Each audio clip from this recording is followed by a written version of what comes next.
দেখছেন বেঙ্গল ওয়াচ, নজরবন্দি আপনিও।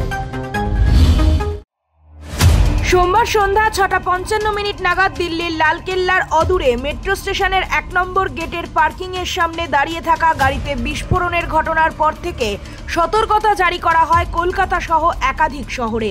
এই ঘটনার কিছুক্ষণের মধ্যেই কলকাতার বিভিন্ন রাস্তা, মেট্রো স্টেশন, এমনকি হোটেলে শুরু হয় নাকা চেকিং। সোমবার রাতে লালবাজার থেকে শহরের সমস্ত থানাকে বিশেষ সতর্কবার্তা পাঠানো হয় বলে পুলিশ সূত্রের খবর। সতর্কতামূলক পদক্ষেপ হিসেবে বিভিন্ন রাস্তায় শুরু হয় নাকা চেকিং। পাশাপাশি শহরের বিভিন্ন হোটেল ও লজে শুরু হয় তল্লাশি। সেখানে থাকা আবাসিকদের পরিচয়পত্র ও নথিপত্র খতিয়ে দেখা হয়। এর পাশাপাশি পুলিশ সূত্রের খবর, গুরুত্বপূর্ণ ভবন, সরকারি দপ্তর এবং ঘনবসতিপূর্ণ এলাকায় বাড়ানো হয় নজরদারি।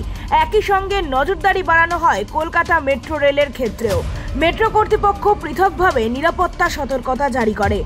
প্রসঙ্গত, দিল্লির ঘটনায় ইতিমধ্যেই গভীর শোক প্রকাশ করেছেন পশ্চিমবঙ্গের মুখ্যমন্ত্রী মমতা বন্দ্যোপাধ্যায়। তিনি নিহতদের পরিবারের প্রতি সমবেদনা জানিয়েছেন এবং কেন্দ্রীয় সরকারের কাছে দ্রুত তদন্তের দাবিও জানিয়েছেন। বেঙ্গল ওয়াচ।